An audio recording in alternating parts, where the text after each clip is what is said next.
but I do know the score of this one. Siegel defeated Antioch tonight 54-14, and we're joined on the phone by Siegel head coach Greg Wyant, who was kind enough to wait through the break. Coach Wyant, are you still with me?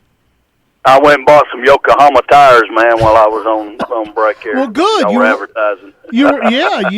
Listen to those commercials and take care of it. We appreciate that as always. Congratulations, my friend. I didn't get a chance. Thank you, Weave. I appreciate it, buddy. I didn't get a chance to talk to you last week. Was it pretty rough at your house last week?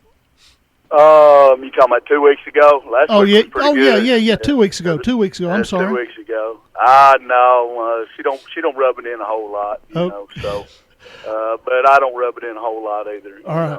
Well, that's what they call history. Let's talk about current events tonight. Big night tonight for Denzel Harding, right? Yeah, he had a big night. Now we've moved him to receiver for us. I know it don't look like it in the stats with this many rushing yards as he had, but we've had to move him to inside receiver and move him around a little bit because of some injuries and things like that. But he had a big night tonight. Dakota Crane had a big night. Our offensive line did a very good job of protecting Dakota all night long, and I think he threw for 250 yards, something like that. I was real proud of the way our defense played.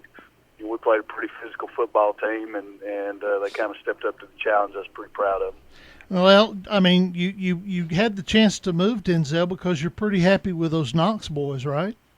Yeah, they've helped us with depth, and Greedy House has also helped us with depth. We've got to get Greedy to quit putting the ball on the ground a little bit, but other than that, we're pretty satisfied with what we got at running back there, and we're thin at wide receiver. We lost two starting wide receivers and safeties last week in the Laverne game, so we ended up having to move Denzel to an inside wide receiver, but we can still get him the ball rushing.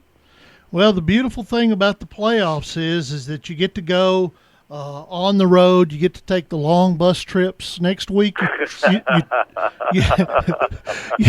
you travel to Oakland. I think we could walk single file over there and get there pretty quick. So, it's the Battle of Memorial. It's on. It's our kids are excited about the challenge. I mean, anytime you get to play them guys, I'm sure their kids are excited too about playing us, and it's a backdoor rivalry all the time, and it's going to be a good one. Well, I'm just tickled to death because I actually know who Thomas McDaniel's going to play next week. I actually know who his opponent is, which I'd messed up a couple of times.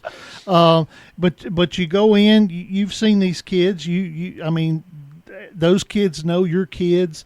Y'all got the revenge factor in your hand. I know if the shoe was on the other foot, you wouldn't necessarily be real tickled about playing them. But it's tough. It's tough to beat anybody in District 7 AAA. Much less beat them twice, right? It is. It'll be a completely different ball game than it was. We played them so long ago. It's been almost, I guess it's been about 8 weeks since we played them. So we played them fairly early. So it'll be two different types of football teams.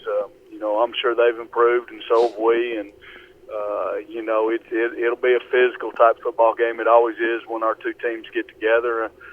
Tommy knows our kids inside and out. He can call their names and numbers, and we know their kids inside and out, and, we know what numbers they wear, and, our kids know where they hang out and vice versa. So it's, it'll be a fun little matchup.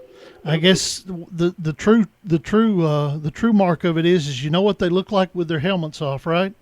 Yeah, that's, you know who they are when they're walking down the street. You're pretty. That's that kind of ball game. It's that close. So it'll be a great 7 AAA matchup. We're looking forward to the opportunity to be able to advance in the playoffs and to be able to play those guys. If you're gonna be the best, you got to beat the best, and they're one of the best in our district right now. They've won our district. They won it handily. There's no doubt they're a good football team. We've just got to go in there, and we'll have to play well, to go in there and get a victory. But I think our kids will be up to the challenge. All right, Greg, we appreciate you spending some time with us. I appreciate you sticking through the break, and good luck tonight. Take take it all in, and then get ready for the big game next week. Okay. Thanks, Dennis. I appreciate you guys doing what you do. All right, take care. That's Greg Wyant. He is the head coach for the Siegel Stars. Let's go to the scoreboard. The Haddon Motors scoreboard brought to you by Haddon Motors and our scoreboard host, Josh Peterson.